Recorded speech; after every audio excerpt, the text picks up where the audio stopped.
Welcome to Pasa, HSIs, a podcast dedicated to everything Hispanic serving institutions.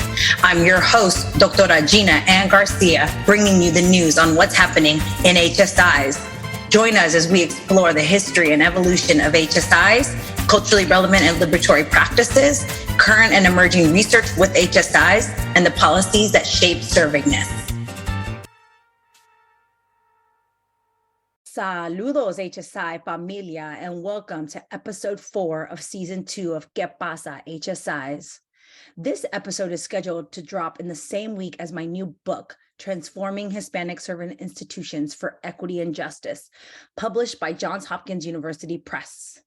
If you haven't already done so, go ahead and pause the episode, open your browser, and purchase the book for you and one of your HSI besties.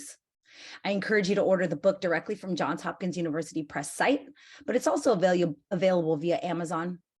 In the book, I talk about the role of external influences, or those governments, professional associations, policy intermediaries, and organizations that are not internal to the college or university, yet they have the power to help or hinder servingness.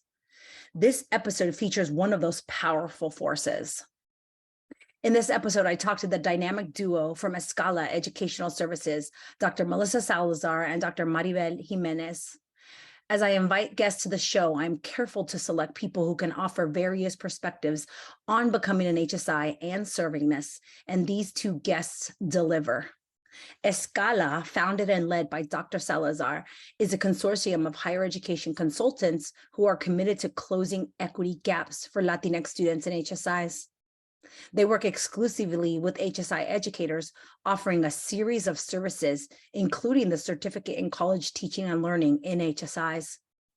The ESCALA team of facilitators are currently working in HSIs as professors, administrators, advisors, and coaches, and they do their work through a Latinx-centered approach.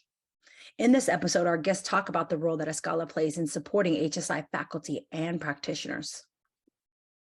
Dr. Melissa Salazar has a degree in chemistry from UC Berkeley, food sciences from UC Davis, and education from UC Davis. She began her career in education as a STEM museum educator in the San Francisco Bay Area, then followed her interest in culture and science to research school food acculturation in Mexican and Southeast Asian middle school students. After completing her PhD, she began a new career in professional development in both K-12 and higher education, and coached high school classroom teachers in northern New Mexico, as well as taught 15 different math, science, and education courses at 4-year and 2-year HSIs in both California and northern New Mexico. In 2008, she founded ESCALA, which is based in Melissa's hometown of Española, New Mexico. Dr. Maribel Jiménez serves as the Dean of Academic Transfer Pathways and Partnerships at Highline College in Seattle, Washington, an emerging HSI. She is a Doctor of Education, EDD, from North Central University, a Master of Social Work from Eastern Washington University, a Bachelor of Arts in Criminal Justice from Eastern Washington University, and an Associate of Arts from Yakima Valley College. Dr. Jiménez serves as the lead facilitator and curriculum designer for ESCALA Educational Services. Her areas of expertise include strategic planning at HSIs, professional development for faculty and staff, institutional capacity building, data-informed decision-making, and creative problem-solving, all through an equity lens. You may remember her from episode 10 of season 1 of ¿Qué pasa, HSIs, where she dropped so many gems on us about strategic planning in HSIs. This episode was a fun one to record, and I loved spending time with my friends and learning more about the wonderful work of ESCALA. I hope you will enjoy the show. Okay, let's go ahead and get started with today's episode of ¿Qué pasa, HSIs, where we talk about everything HSIs. We have 2 guests today from ESCALA Educational Services, Dr. Salazar and Dr. Jiménez. Thank you all for being a guest here today on ¿Qué pasa, HSIs? So as the intro question, the little entryway into our conversation today, I'd like our listeners to just know a little bit about you. Who are you and what brings you to education?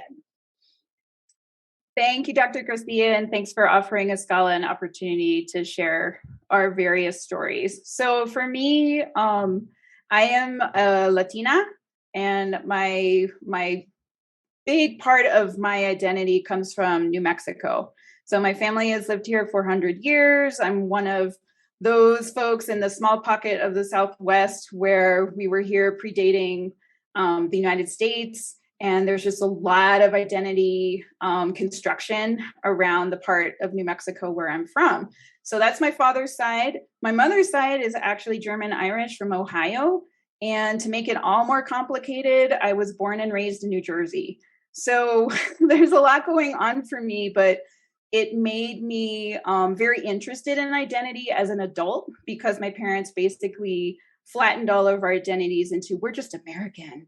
We're just from America, and like doing all that kind of work with us as kids. So I entered college pretty much unknown with what I was. And when people asked me that, I tripped up a lot with like, what do you mean? Do you mean like where I was born? You know, so I spent a lot of time learning what it meant to be Latina from northern New Mexico, which is where I pretty much place a lot of my identity because I don't have a lot of connection to my mom's family.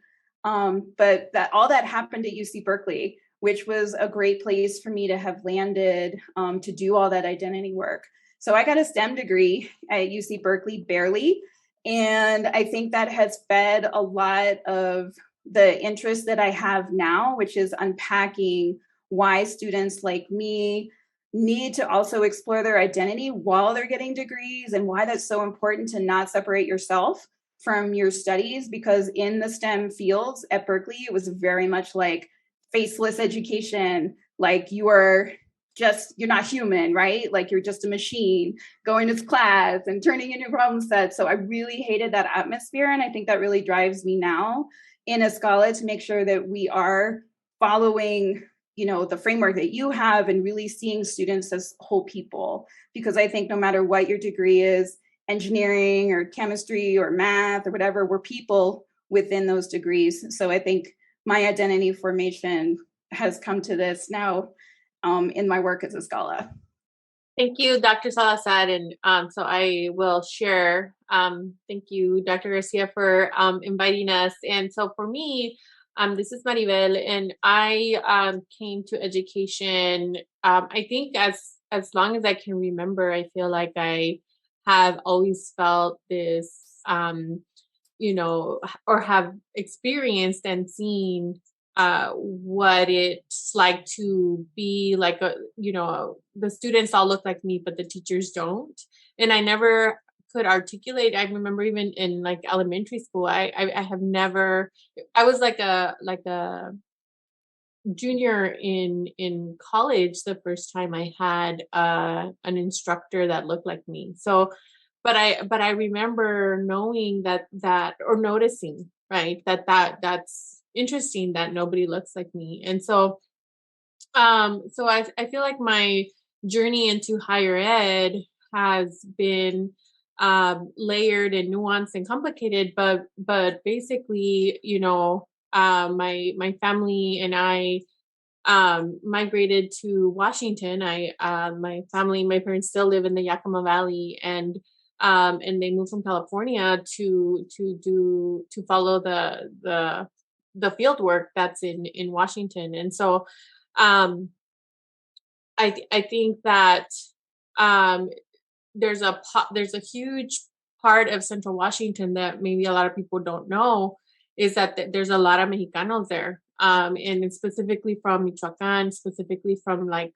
Guerrero, those parts of like Mexico. And so that's where we went. And then growing up, all of the students looked like me. It was very rural, and most of the court classes had, you know, a very small number of students, and like my graduating senior class was 55.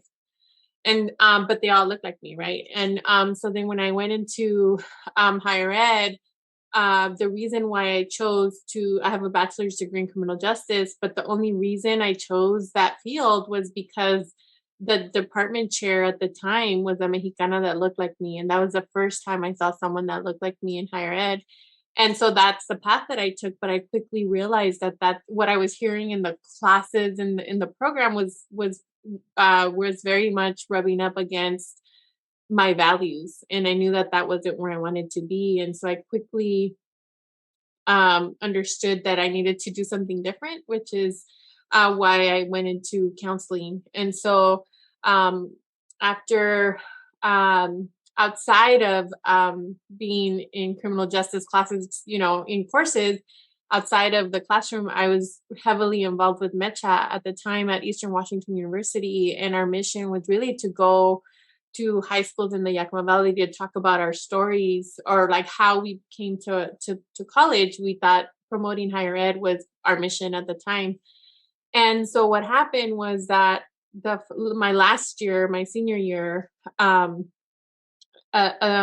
new freshman student told me, Maribel, I came to Eastern because of you and because of what you told me. And it was like in that moment that I felt like this is what I want to do.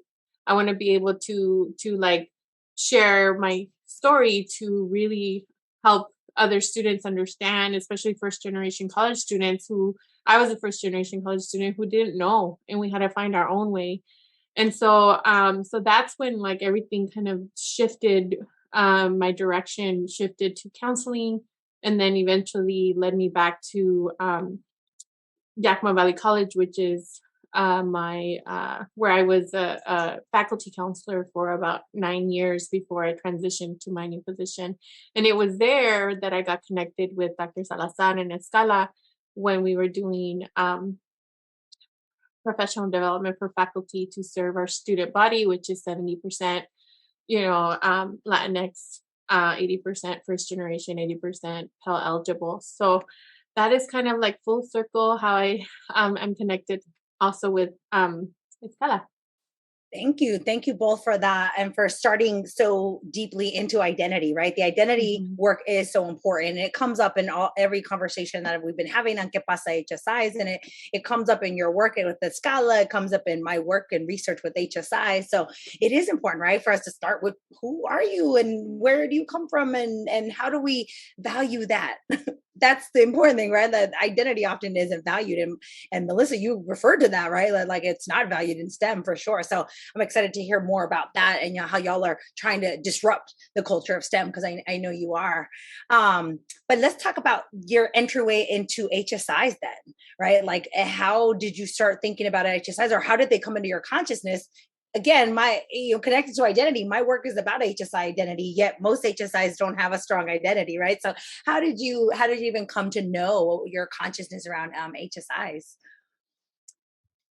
Okay, well, I'll start that. And I know Dr. Jiménez has stories as well, but I'll just start by saying that I'm jealous of people that got to study HSIs for their dissertation.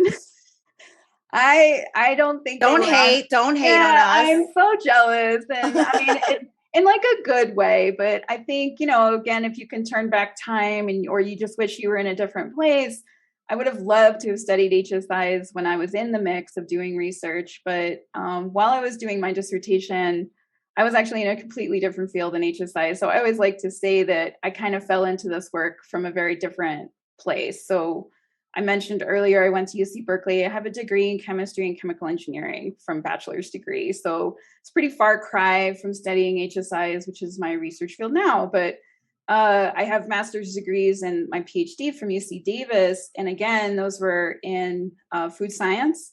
And then my PhD, I finally came into understanding that I was an educator. And why was I doing all this STEM degrees? And I don't regret the STEM work, because I think, like you said, it's informing my, like, having first-hand experience of getting STEM degrees. I really understand the people that are teaching in those spaces. I'm understanding the students' experiences. And I think that's all meant to be, right? But when I fell into the HSI work, I realized this is like where my heart is. And I had never heard of an HSI before 2010. So I'd already finished my dissertation. I was already doing professional development for STEM. I was working in Northern New Mexico. I was actually teaching at night at Northern New Mexico College, which is 92% Latinx students, 100% first gen, 100% Pell. I mean, like, one of the best places for me to really be a professor, to understand HSIs, because it really was like there was no question about whose culture needed to be centered when all of our students were we were all together, right? And it was also a great place to work because at that time when I was there, over 50% of the professors were also Latinx. And that's very unusual. So I think there were just a lot of discussions at staff meetings amongst colleagues about what were we doing, because we were still teaching in a very white-centric way. Just because we were all brown didn't mean that all of a sudden everything fell into place.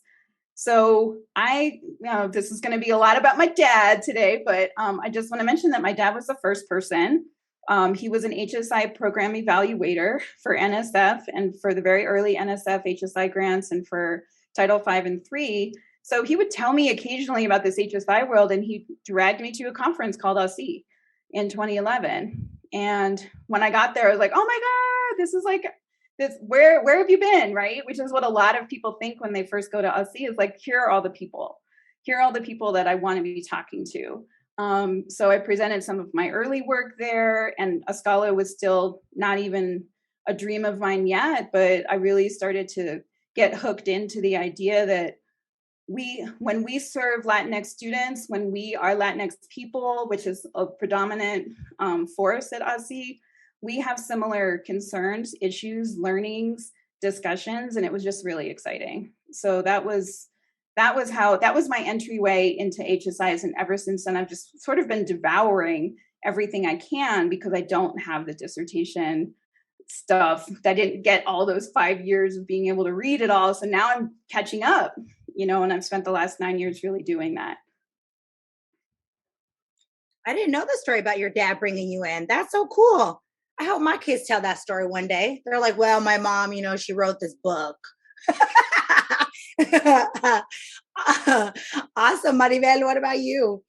Yeah, so thank you. I came to it more, not as far back as Dr. Salazar, but when I started working at Yakima Valley College in 2014, it wasn't until 2016 that I was invited to come to this conference called HSI, and I feel like that's where I first became aware of that there was even scholarship around, what it meant to serve specifically Latinx students. And in the 2 years prior to that, when I was working at YVC, I felt like it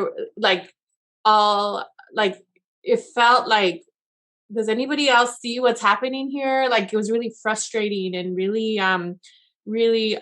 just like constantly trying and exhausting, trying to figure out why isn't anyone sounding the alarm here that we're not graduating students, that we're tracking students to certain degrees, that we're there was all of these things that were happening, and it didn't seem like it was an urgency, right?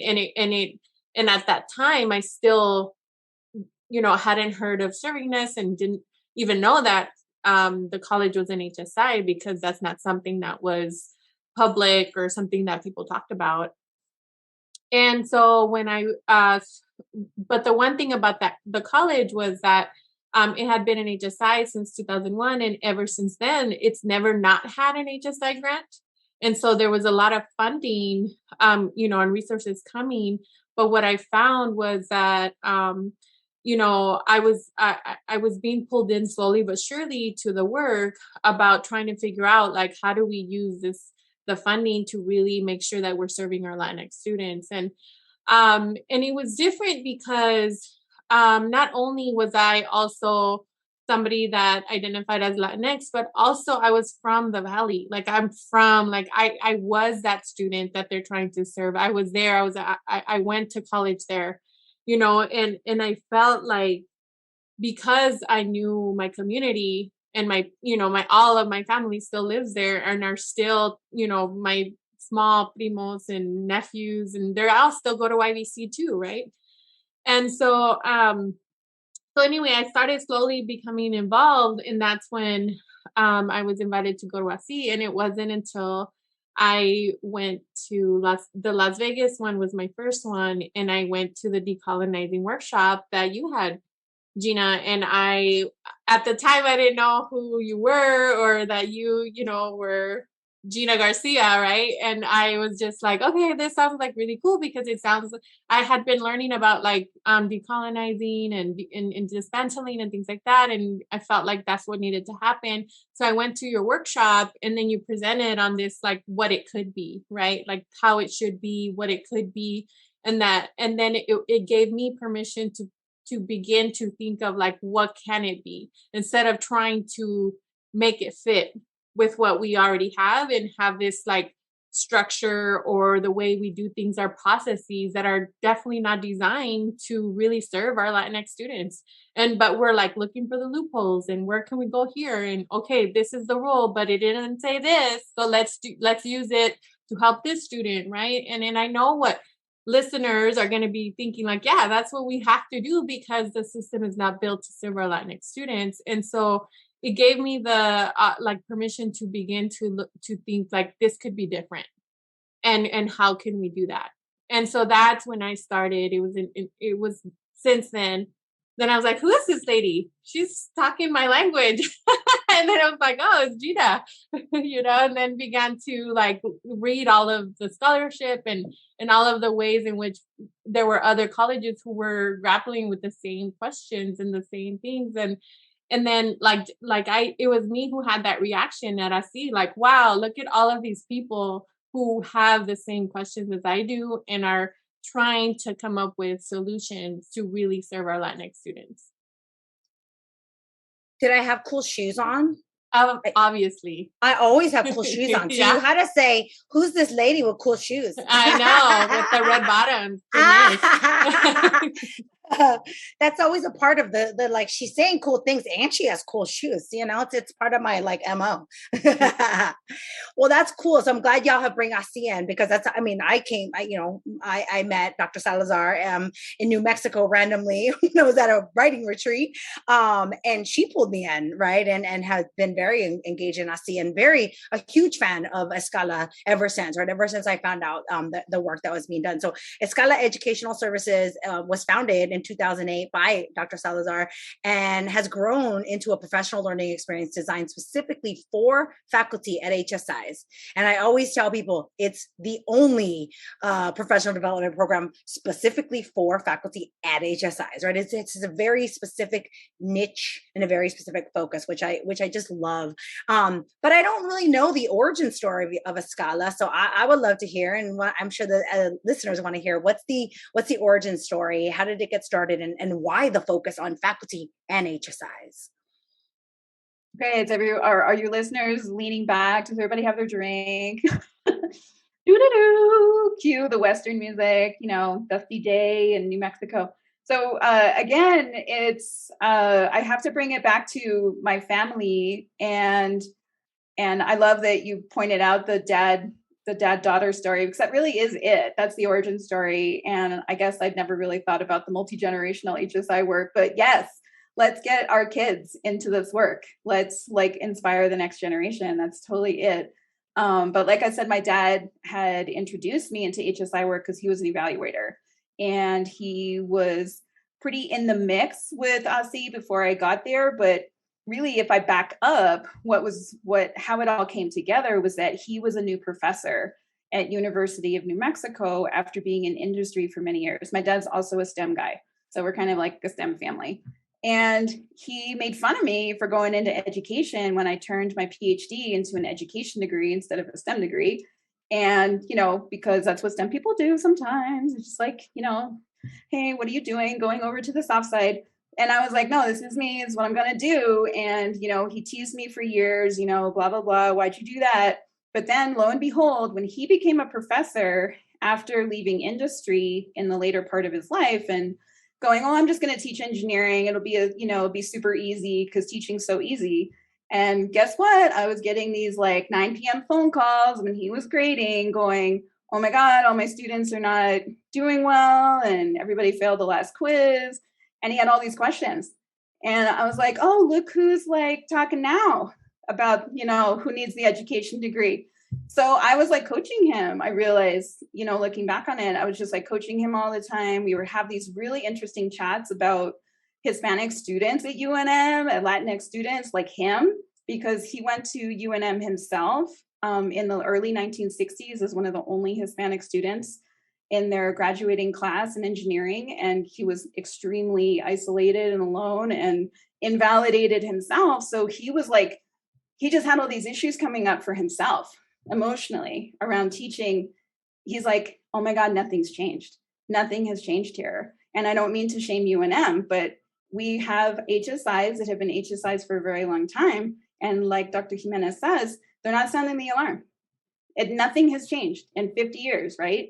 Why are we teaching the same way? And I kept telling my dad that, why are you using the methods that didn't work with you? So you got through, and we have all these stories of exceptionalism that we just got deep into it. Like, why did you succeed? Why didn't any of your friends get into the degree? Why are you the only one from Espanola Valley High School that ended up getting that engineering degree? Like, what was it? And so he had to unpack a lot of his own identity work. You can tell that I just love that stuff because I think it's all wrapped up. When you're a professor, when you're teaching, your own emotions, your own identity, your past education, traumatic or success, whatever you had impacts a lot of why you think something will work. And so we had to really do a deep dive into who he was and why he was teaching the way he did. And I just fell in love with that process. And that's really where I came into the idea, let's take this on the road. So we actually did a series of workshops together, him and I, going out and talking about our own identities as people, how we were both professors. We both worked in HSIs, very different experiences as people. I'm a second generation college student. I'm not first gen like my dad.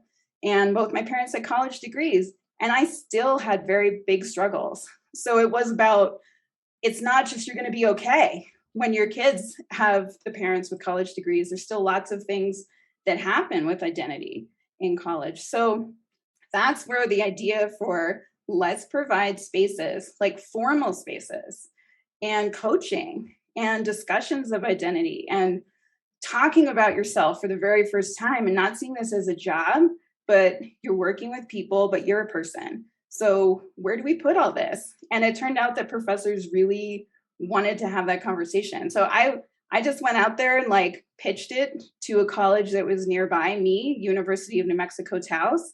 And thank God I had some friends there who said, oh, okay, we'll take a chance on this, and I said, will you pay us? So I took a friend of mine, Dr. Kathy Berryhill, with me. She was a dean at the college in Northern New Mexico College. And we, really kind of put something together that we thought was just discussion based, go out and think about the way you assess and then come back and let's have a discussion. Okay, go out and do a survey of your students and see how well you really know them or what assumptions you're making. And then let's come back and discuss. So we did a year-long program that really was the pilot for the big course that we do now called the Certificate in College Teaching and Learning at UNM Taos way back. And they were just so gracious to let us play with them because we were just kind of going, well, how about this? Let's try this and see what worked.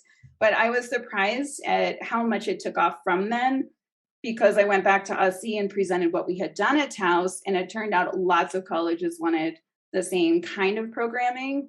So for a couple of years, we really just bounced around from HSI to HSI doing pretty much what I had done at Taos, which was a year-long program, a cohort of professors, having discussions around identity, culture, and teaching, and seeing how it could shape into something. So it was really one college at a time. For 3 or 4 years, I was exhausted, but it was really essential, I think, for me to have gone to that many HSIs and to have those really grounding conversations for me to see, is this just my opinion or do we all need to do something different? And then what's that going to look like? So I learned a ton from that kind of road tour. It's like the garage band that goes to the bars. That's what I felt like I was doing. I was learning a lot, changing every time the message, because I was nope, that wasn't appropriate for that college. So we traveled all over. We went to, at that time, I think I was just starting to get hooked up with Yakima Valley College, where I met Dr. Jiménez and her colleagues, but I was mostly in California. It was a lot of California community colleges that hired us at that time and some private HSIs. So that's really the origin story of where we started and how we used that time to create what we feel like is working now really came all from listening, having a ton of listening conversations with real practitioners who were in the classrooms. And at that time, I did all the coaching with my colleagues. I actually watched everybody teach. So that's like the earliest ESCALA folks. They actually had me visit their classroom. So you can just see how many plane flights that was. But I would go visit and just watch everybody. And those hours really informed me on like, okay, I can see when someone is struggling and when students are not learning, and I can really see when someone's succeeding. And how do I help others get to that place? Is what I was doing during those years. Awesome. So you are an entrepreneur and a CEO and just an overall like badass mujer, right? Like doing the dang thing. And you started out, I guess, as an N of one, right? An organization of one, and you've grown to a much larger organization. So now how many folks you have working for you? And then kind of lead us into how Maribel works with you at ESCALA. Oh yeah, we've like quadrupled our staffs and others 4. So oh, yay, that's good. I think everybody thinks we're really big because I thought you were. Well, I know. So what happened is, yeah, I was hustling a lot, going everywhere, which way, and but it was really a subcontractor business for a very long time where I had people come in because, you know, professors are busy, and I was hiring other people who I knew the work. You know, they were teaching, and so they're working full time. So I had to like grab people for just certain jobs. So for a while, it was really just cobbling together the people that were willing to come with me at this work. But now I am excited that about 3 or 4 years ago, we were able to be strong enough on our feet financially to get employees and to even hire myself as an employee because I was still, you know, just doing the shoestring stuff. So I feel like for the past 4 years, we've really been a business where we do run courses, we have a home office, you know, we pay our taxes on time, all that kind of stuff. So that's been that's been awesome.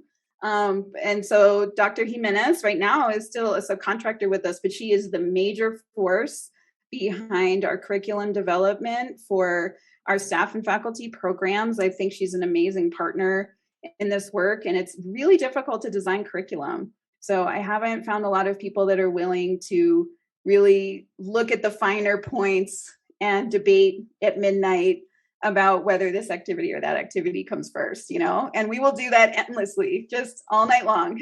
So she's an amazing partner. And I've had lots of people that, because of all the travel that I did and all of the HSIs that were willing to host me, I met a ton of people.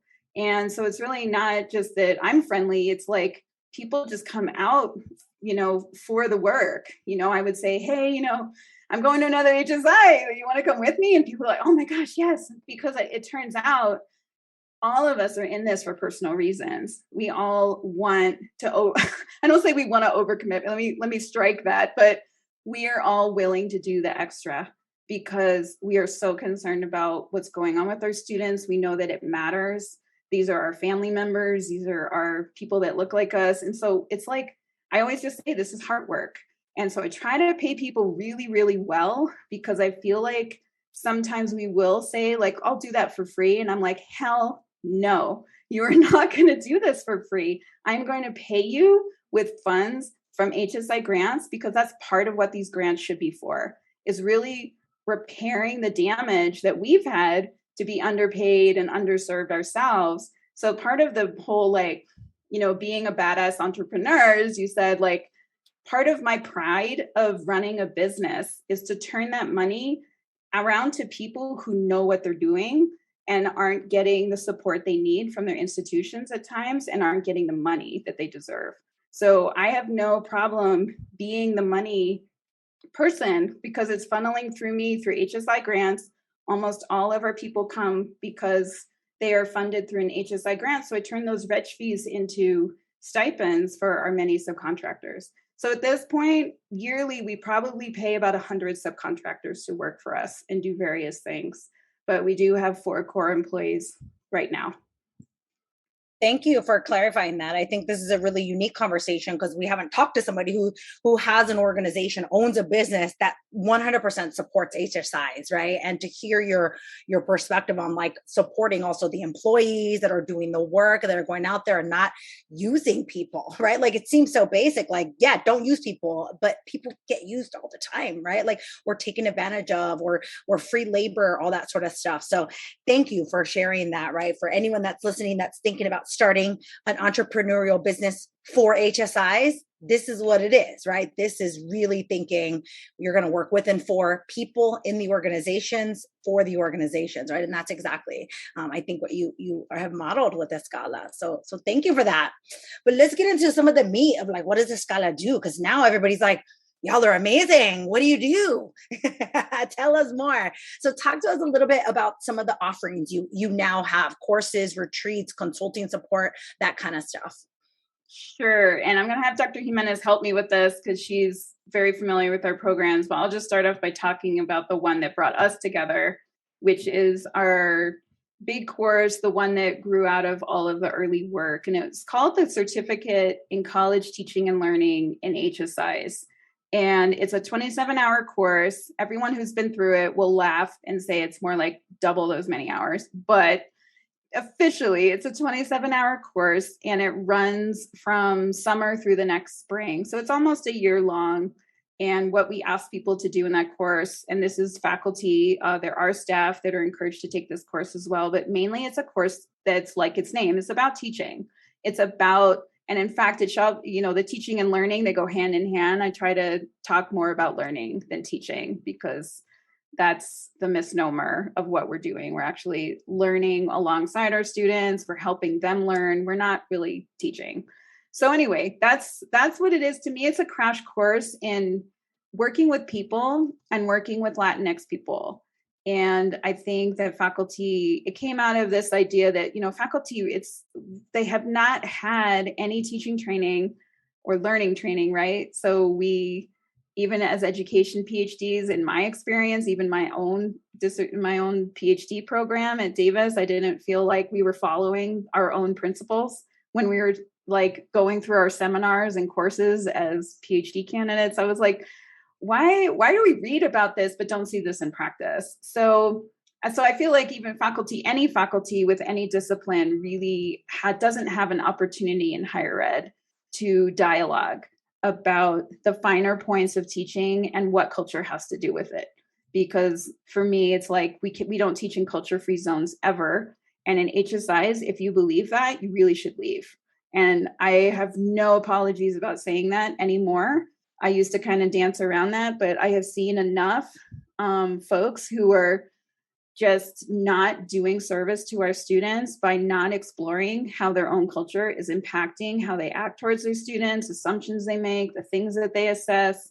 And if you aren't looking at yourself and you're working in an HSI in a classroom, you better believe that your students are probably suffering for that you're not being reflective about who you are. And I don't care if you're white or not. I think everybody needs to reflect about their identities because it's complicated. So whether or not we're Latinx, and we've had plenty of professors come through that program and tell us, you know what, I haven't been the professor I needed to be, even though I am Latinx, even from this community. And so it's for all of us, right, to put a reflective space together for people to do a structured reflection on the actions that they take and the practices they have, and then they change on their own. So I am not a big like checklisty person. I believe that all of our programs are about process. So that's really the big course. We've had about 700 faculty complete that course since its inception, and about 40 or so HSIs that have participated in that course. So the reason that course is so foundational to us is because the length of time is very unusual for a professional development program. And to get people to commit for that long means you get to know them really well, and they get really invested in their process. So we have a big alumni community for that program where I meet tons of people like Dr. Jimenez. She's an alumni of that program. So it's a powerful program, and it's also provided us with our own network of people who really, really deeply understand the power of process and reflection. So that's our big program. It's on hiatus this summer so that I could do fun stuff like this and catch up and read and plan, but it will be back next summer 2023. We'll be back in person with it and also have an online course, which is how we've been running it since COVID. So that's our big course. And then I'll just briefly talk before turning it over to Dr. Jiménez about another course that's basically almost an offshoot of that course. Is for STEM faculty in particular. We developed a STEM mini course in culturally responsive teaching in HSIs. And that came about a couple years ago when I just had so many people asking us for a STEM focused course. And we had so many STEM faculty that had come through their certificate that said, certificate was awesome, but I really still want to have a STEM focused conversation around the struggles that we have with our colleagues talking about rigor, all the things that happen in STEM that are particular to that, the fact that we're training people for credentialing programs like nursing, like how do we talk about our own concerns? So that's where this course came from. It's called the STEM mini course. We've had about a couple hundred faculty come through that now, a very popular course. It's also a little bit shorter. It's 9 hours instead of 27. So it doesn't ask for that huge inquiry-based reflection and change, but we still feel like it's very impactful. People have to do a lot of reflections and submit exercises. And of course, it's all STEM driven. The people who do that course, you probably know Dr. Paloma Vargas. She is a big powerhouse in that course and leads that course facilitation team. So it's all STEM practitioners in HSIs who teach that course. So that's been a really fun community to also build out because of the STEM needs. And they really do want to talk to other STEM faculty. So Dr. Jiménez, would you talk about the Moving Towards Serving course? Yeah, so I think to continue what Dr. Salazar was saying, I want to go back to when she talked about that we do like deep listening. And I think part of the CTL course and working with all the people is listening for what we were hearing that people needed. And I think when people ask about like, well, how do you know what to offer? And it's because we're hearing what people are asking for. And so early, about a year ago, Dr. Salazar and I were working together on trying to create something for teams.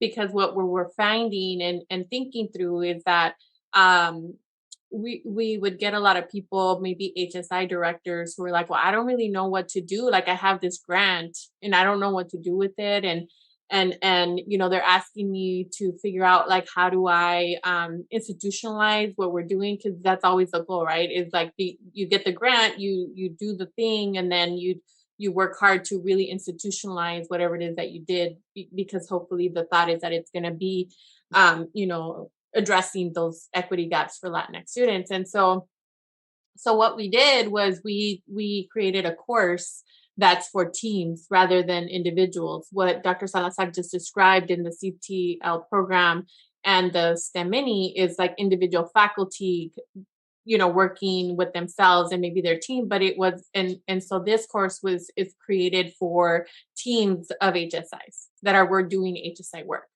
And so we piloted this course in January, and we had 4 colleges come through.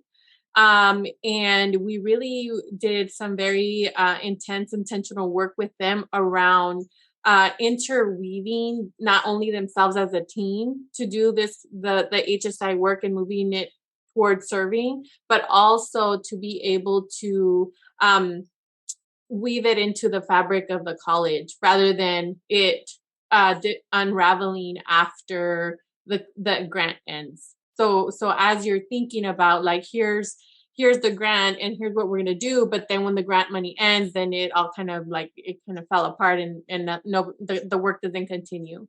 And so we were really focused on that, and we got a lot of really positive feedback about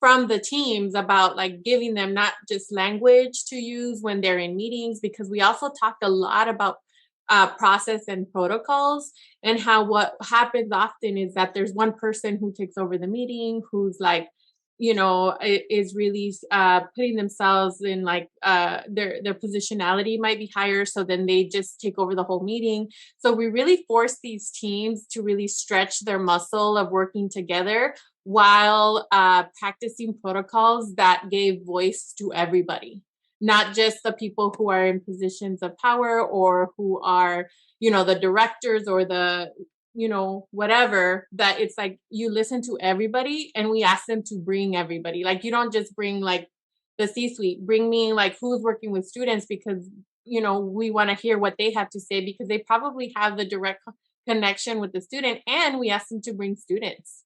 And so each team brought students to be part of the conversations and to be part of this course. And so I do want to say that we're going to have another we might open registration again. We just opened registration for the fall course, but we definitely have another one coming in April that will be the same for the HSI teams who want to do this really intentional work, and we'll have those dates. But really, we're thinking we're going to be offering this course multiple times during the year so that HSIs have an opportunity to figure out which location is closest to them and what dates work best for them. And so yeah, that's the moving towards serving course. And we have one more that I'll just mention real fast that's in development, but will be starting this year, is because of all of the things that we hear from our alumni and the HSIs that have partnered with us over these years is like, they always are like, what's next? What's next can we do with you? But we're now trying to do our own ESCALA-like stuff. We want to develop the capacity. So capacity is a huge word that we hear weekly in our meetings with clients, and just emails that come through is like, we want to develop capacity, and we know where that's coming from. A lot of it is around the grant questions, like, okay, how are you going to institutionalize your efforts? And I think this is a big sticking point right now from our experience that HSIs are still struggling with, right? Is institutionalization, capacity building. Like, what is that? Like, how do you actually do that? Everybody wants to, but how, right? The money's drying up.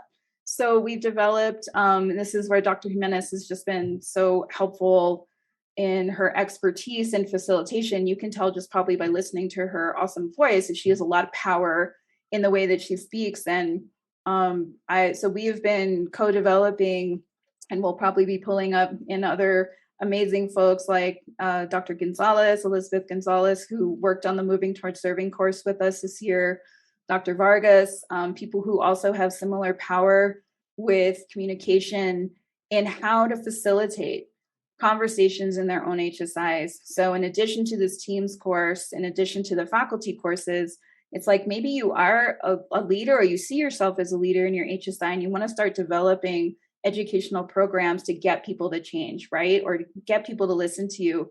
Maybe you're done with all the outside experts and you're ready to like dig into the work yourself and you want to lead it. But we know we have a lot of things we know what works, right? Like we know how to develop a good program. We know how to develop reflective spaces. We also have facilitated tons of difficult conversations. We know how to keep people from taking left turns.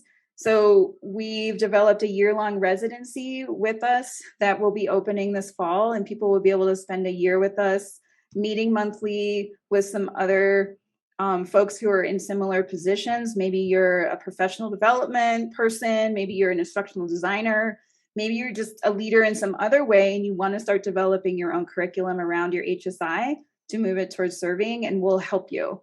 So we're going to have monthly meetings. We'll be able to coach you as you develop your own PD and also give you some feedback, and then teach you everything we know about facilitating conversations, particularly in HSIs, which are different than conversations in other higher ed spaces. HSIs are all about culture, change, identity, really difficult topics, equity, racism, whiteness, white decentering, all the things that Dr. Jiménez studied in her dissertation. I mean, stuff comes up that's difficult and I think sometimes people are like, I don't know if I can handle it. Cause I know that's what I thought. When I first started the work, I was like, I don't know if I'm ready for this. I'm a STEM professional. What the hell am I doing here? And so I just learned on the job, and I've made every mistake you can in facilitation. So I share all those with folks who are training with us that, look, you might say the wrong thing, but you can recover. You can also apologize. And Dr. Jimenez has taught me just name what's happening. So there's lots of tricks that I'm really excited that we're finally in a space where we can, and I wouldn't say they're tricks, but it's like ways to protect yourself. So let me rephrase that. It's like you as a facilitator are putting yourself out there. You are under attack many times when you speak up at a meeting. How do you do that and get your message across? What's the timing of that? What are the words you use? And how do you protect yourself emotionally from the resistance? Because it's exhausting. And we know better than anyone how exhausting that work is. So we want to help. And so that's our way of trying to put something out there where we can gather folks that are in the same space we are.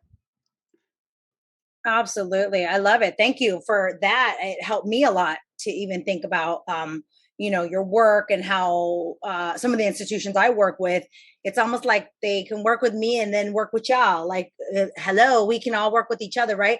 Because y'all do really deep learning, right? A lot of times people bring me in and they're like, they throw me in a room. They're like, go tell everybody about themselves. Go tell them they're racist, right? Whatever, because you do that well.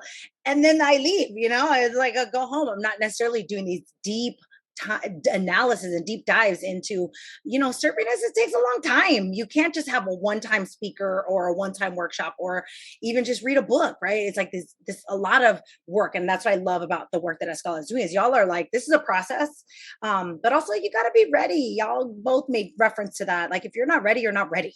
Right. So everybody isn't ready to jump into this servingess work. And I think that's the great thing about your program, Matt, is y'all are able to spend a lot of important time with folks, but when they're ready, you got to be ready to do this kind of work and roll up your sleeves and talk about whiteness and talk about your identity and how it comes into the classroom. That's deep.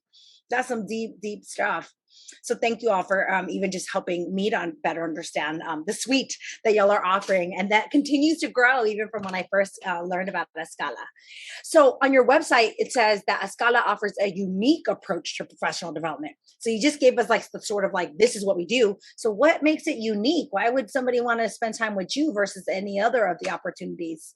I would say that one way that we're unique, you've already said it, that we're focused on HSIs, but I would also say we try as much as we can. We're never perfect, but we try to be Latinx centered. We're student Latinx centered.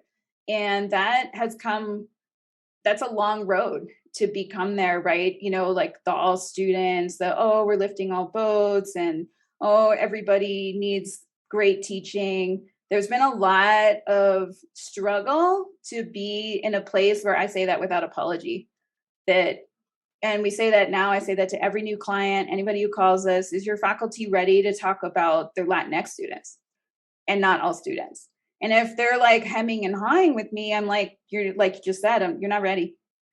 You're not ready for this because we're not going to talk about all students. And if someone does, they kind of get called on it. Well, why don't you want to study your Latinx students? What's going on there? So that's I think one unique approach is that we do that in all of our programs. We take that as the center point for why we're doing the work and who we're doing it for. And that is not to say that other students aren't important, but I don't make any apologies anymore that ESCALA programming is going to be centered on you need to study your Latinx students' achievement, success, self-worth, what assumptions you make, your cultural competency around Latinx culture and how complex it is, et cetera. So that's the first part of our unique approach. The other, I think, really unique thing about our approach is that we really provide space to actually put it into practice.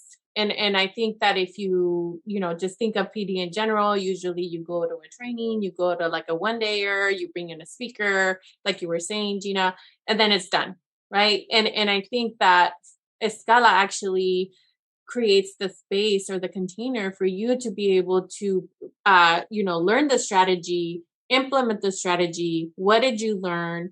And did it work? Did it not work? There's a lot of tools that ESCALA uses to be able to create, like, you're really like, not only telling faculty, like, you are the expert in your field, and but just like being able to say, like, here are some tools that you might want to try or not try, but here's what we know works with Latinx students based on the scholarship, and here's what it looks like in practice, and now go pick from this buffet of strategies, and now go implement it, and then let's talk about what happened, kind of like the origins, right? It's like, now you're going to reflect. Escala is very big on reflection, on like, what happened, what did you do, what could you do different, what did your students say? Student voice is so important.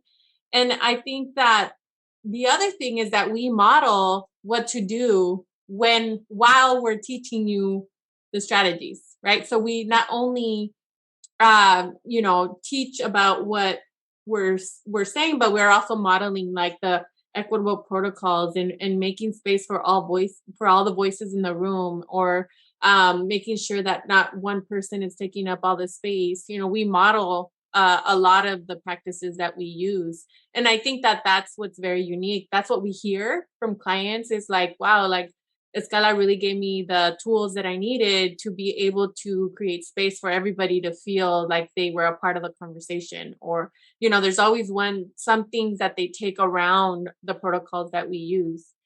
So those are the other few things. I don't know, Dr. Salazar, if you wanted to add anything more. No, I think that's really it. And I'll just say, like, up front too, that to be honest, is very unsexy work. It's not like flash, like, we're going to give you like the 5 things and everything's going to be awesome. It's very messy. It can feel very unsatisfying. So I think we've sort of mastered with the work that we've been honing into our courses is, what's the actual question you need to ask?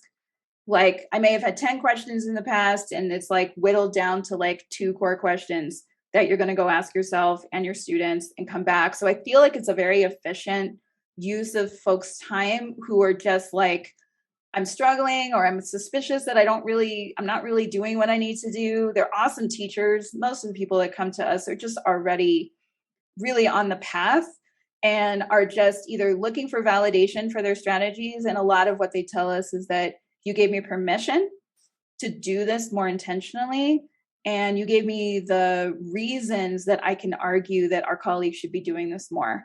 So we're building leaders. So I think that's our last thing of our unique approach, is that we're really intentionally, through driving those folks that come to us willingly, into leadership roles with their peers. And, so that leads me to like our peer. Like, the last thing I just want to mention is that, like, with all of these alumni and people who are just like, okay, what's next? We want to stay with you. We finished the course. Now what? We've taken all your courses. Now what? So what they do next is to re-engage with us as peer coaches with current participants. And that's been an amazing process that came about because Wilma Doolin at Yakima suggested it. And I was like, oh, you're right. I'm totally sick of coaching. Please help me out. So we created a peer coaching program. And thank goodness, because that's like where most of our subcontractors come from. I mentioned there's like 100 people a year. Most of those are peer coaches. They receive training, and then they come back after being alumni, get more training with us to be coaches and help us with our program.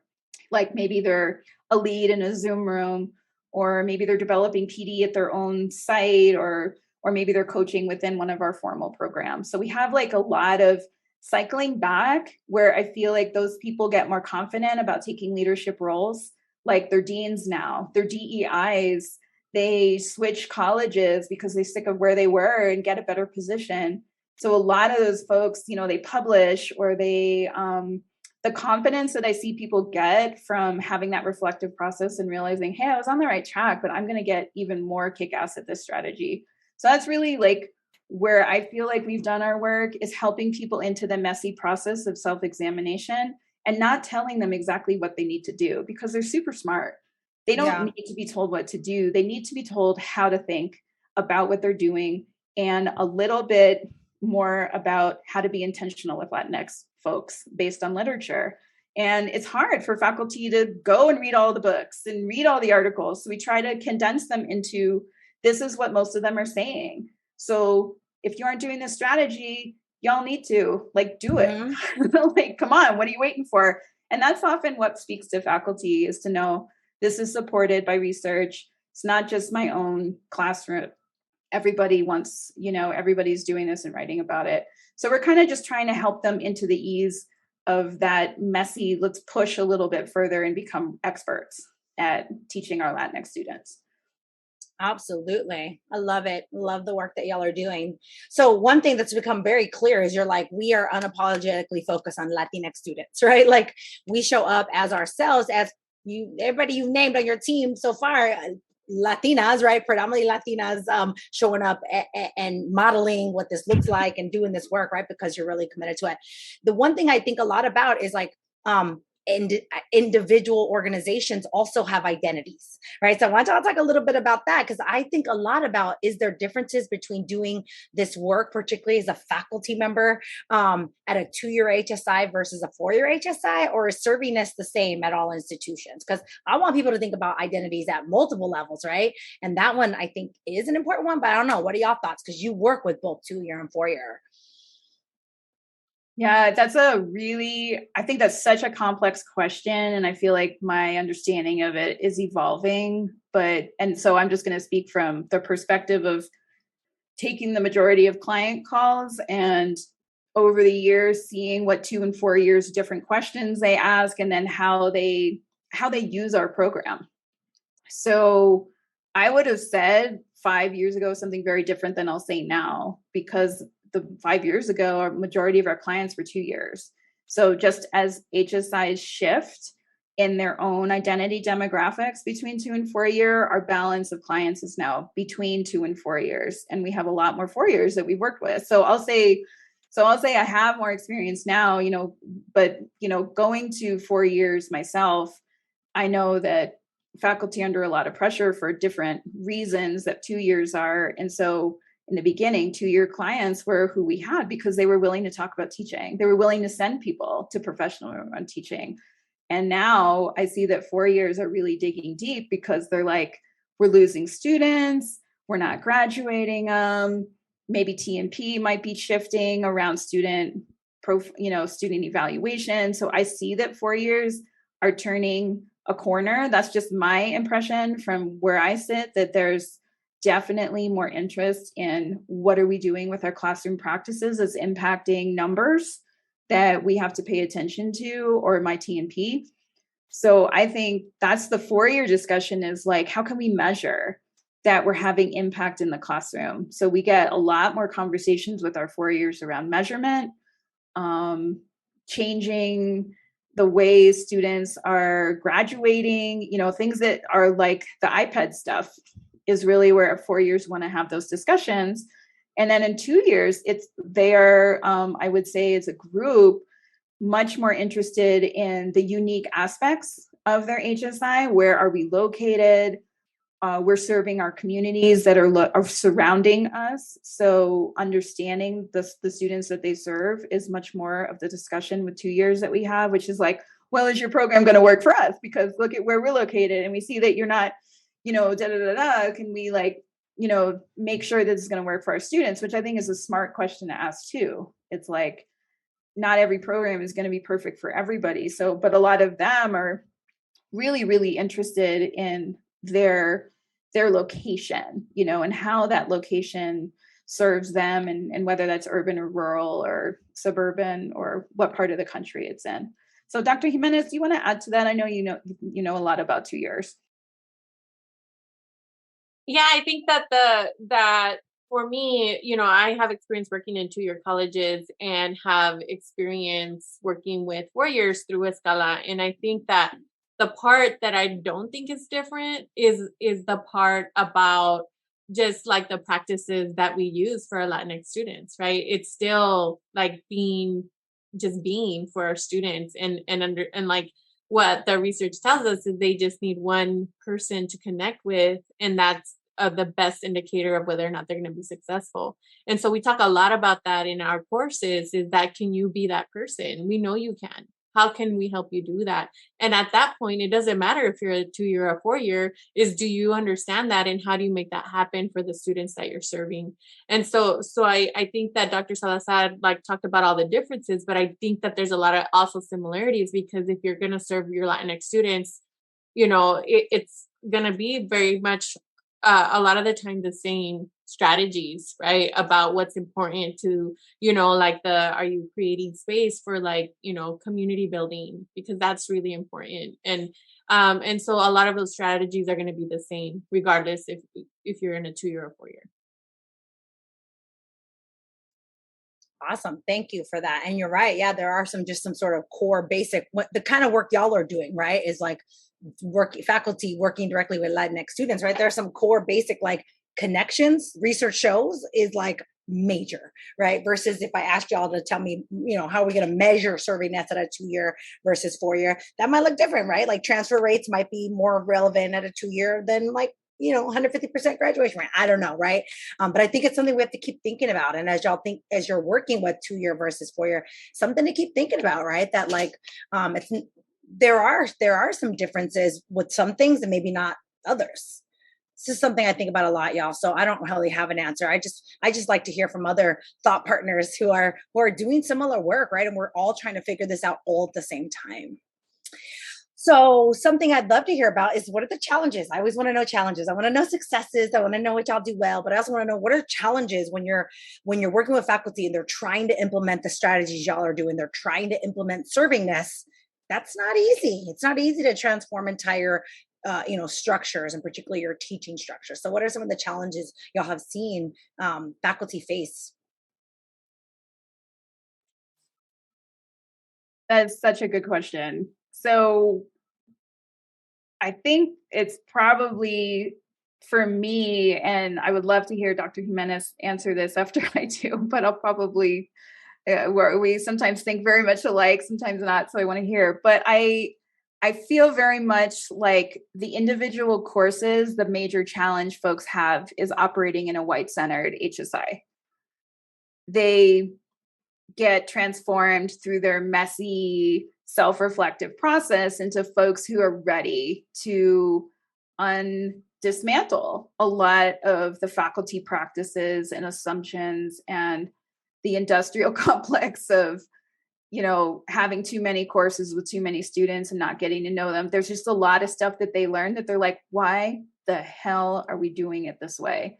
And that's a tough thing to go back to after being in a course where they hear some of these ideas that are like, is this even possible? And I'm just one person. So I think sometimes their challenges are feeling depressed at going back into a system they don't feel like they can change, and having to go back and kind of feel pressured also by being young faculty members and not having tenure and what their peers might think of them.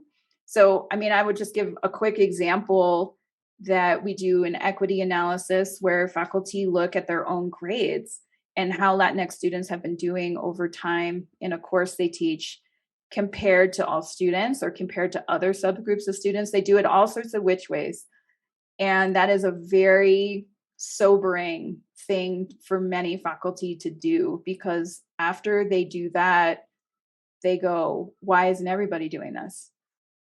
Like, I learned a lot about myself. This is my reckoning, right? If I think I'm an awesome teacher and everyone's having a super amount of fun in my class and I'm connecting with my students, but they're all getting C's, D's, and F's and withdrawing, then what am I doing, right? Like, then my assessment practices don't match what I think is happening. So there's a lot of hunches we make as faculty. And until you actually sit down and look at course grades, maybe you don't believe course grades are everything, but guess what? That's the coin of the realm, right?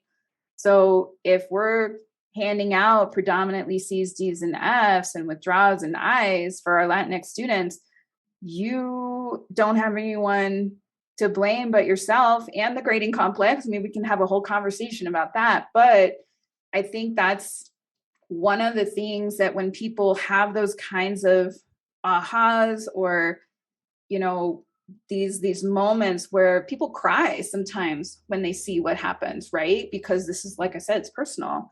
And going back into an institution where they're not encouraged to change And they're now talking about, well, I need to find ways to help my Latinx students learn more. I need to find assessment strategies that really assess what they know so that they're not getting C's because they didn't turn in homework or some other dumb reason. So having those epiphanies and going back into a system where those epiphanies are not honored or validated, and being a young faculty member, which many of our new faculty that are coming to our programs are, is really depressing. So I would say that's like one of the major challenges. And that's why we started this Teams course, because we know it's not just faculty that are going to change this college. It's got to be everybody's work. And faculty need to stop shaming each other around giving all A's and B's, because that doesn't mean that you're easy. That means you know what you're doing. But I have had faculty say, well, I got really great results when I was in ESCALA. I got my Latinx students, I closed equity gaps. So many more of them are passing the class and getting A's and B's, in fact. And I can't share that with my colleagues because they're going to think that I'm just easy. And they're going to be on my tenure committee, so I can't even talk about what I learned. So that to me is heartbreaking. Like, what are we even doing if we don't want our Latinx students to do better? So that's the conversation I want to have with HSIs, is like, what are we even doing? How much do we really want to close these equity gaps? What's close enough? You know, like, why would you shame anybody for giving A's and B's when they earned it? And it worked, right? So that's like my quick example of what I think challenges are for individual faculty. Maribel, this was your dissertation, so I know you got things to say. Well, I mean, I feel like I'll just say one real quick thing, that I think that a major challenge can sometimes be the leadership of the college. That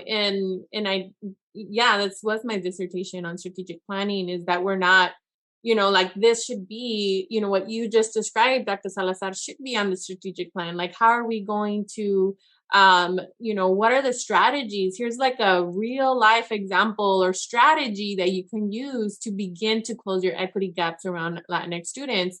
But we're still not creating a culture that says it's okay. Like, the more we know, the better. Like, at least we know where we are, and having this trying to create this culture where it's okay to share that we have gaps, and how do we begin to address them. And I think that starts with leadership, and we often get stuck in all of these different conversations around, like, oh, but shouldn't we be talking about all students, or I don't know if we can do that. What's interesting, and if you go to K-12, all of the faculty, all of the teachers in K-12 have to report their grades and how students are doing to the state. We don't do that in higher ed. And it's such a, like, oh, don't say that there's gaps, when it's like, how are we ever going to begin to address closing them if we're so worried about protecting, what we're going to find. And I think that that's why, I talked earlier in my strategic planning session with Dr. Garcia about how leadership really matters. And so we get stuck there, and that's a challenge. If they're not, if leaders of HSIs are not making space for those conversations, or have the ability to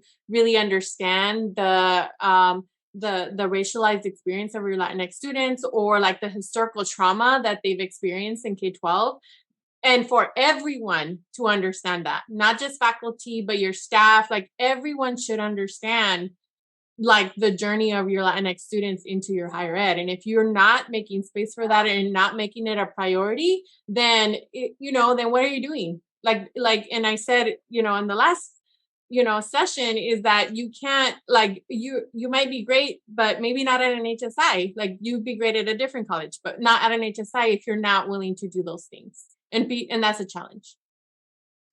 Absolutely. If y'all haven't listened to Dr. Jimenez's episode yet, please feel free to listen to it. But I think what you were saying in your episode was about leadership matters. And in this one, y'all have really honed in on faculty matter, right? Faculty absolutely matter, but that it's not faculty the way we've always thought about faculty.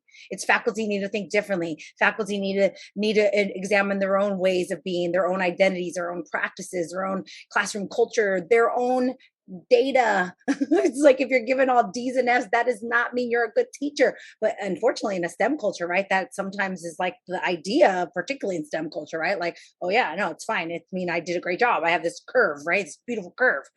Versus I want every single one of my students to get an A. Or when you all step in the room, everyone's getting an A, because we gonna make sure you get an A, right? Like, what if that was faculty approach, right? Like, you're all getting an A. There's 150 of you, and everyone's getting an A, right? And we gonna guarantee it, right? Together as a professor, as a student. So thank you all for doing this work and really working on one of many dimensions of servingness. Faculty are just one of many dimensions, right? And we know that. So final question: nobody gets out of this podcast without answering it. And it could go any which direction, but people show up because they want to know what's happening with HSIs. So how y'all respond to that? ¿Qué pasa, HSIs? Well, I'll start by saying that despite how I might have sounded at certain times in this interview, that I love this work with HSIs. You know, I see challenges. I'm, sometimes feel exhausted by the same questions coming up, where I feel like people want to just know some quick answers. So I think how I'd answer that is that we need to embrace the mess. Like, HSIs are a beautiful place to dig in and examine, how did we get here? Why are we doing what we're doing? How do we want to be different? And I would say that's a strength that we have. It is not bad that we're mess, like a little bit of a mess inside, because from the mess is where you get clarity. And that's, I guess I'm just speaking from somebody who just loves process and loves education and loves talking, like, together collectively. So I think I wouldn't want to be anywhere else except in HSI work, because there are so many interesting facets to HSI work that it never ends, right? Like, you always find something new to write about every single year. You're like on a different path around it. And I think that's, maybe you feel the same way around it. I just, like, it's so fascinating. It never stops. And I think that means we're never done. We're never going to be done. It's okay. And if we accept that, we can stay in that mess. But if everybody tries to just hurry out of it and go, oh, we're just going to do this, we're going to, like, read Gina's book and we're all done, like, and I just think the mess, like, you better read Gina's books, like, you better read her articles. That is super part of it. But how are you going to keep it messy enough that you're going to do something differently instead of just wash over it with, we did a few things? It's not about what you do, it's how you do it. Always. It's how we're going to do this work together, and how we're going to keep students at the center instead of ourselves and the old ways. So that's what I think we all need to do. I think for me, I'm going to take an opportunity to really speak to, like, the practitioners of HSIs who are, like, on the ground doing the work. I've been getting emotional because I know it's hard and exhausting, but stay in it. It's going to get better. And find your voice. Find it, because you have really great things to share and say. And I know that if they just make room for you, it will definitely impact the institution and really serve the students that I know you love and care for. So shout out to you. I hear you and I see you, and just keep at it. Thank you both. That was beautiful. I loved it. I love hearing the responses to that, because there's a lot going on, in HSI. There really is. It's very complex, and y'all have really just responded to the call, and I love the idea of being in the mess. And I see the hard work being done as well. Maribel, I feel you. Same exact sentiment of, like, people are actually doing really hard work. And I see you as well. And I think we all do, right? With this session, ESCALA sees you, we see you, and keep doing it. Keep pressing, stay in that mess, and keep fighting. Stay in la lucha. Thank you very much for being with me today. I appreciate you both. Thank you for this wonderful opportunity. I've said a lot of things that weigh on my conscience, and this was just a nice platform for me to speak honestly. And then I just appreciate everything you're doing for HSIs and for us as well. So thank you. Thank you, Gina. You're welcome. Mwah.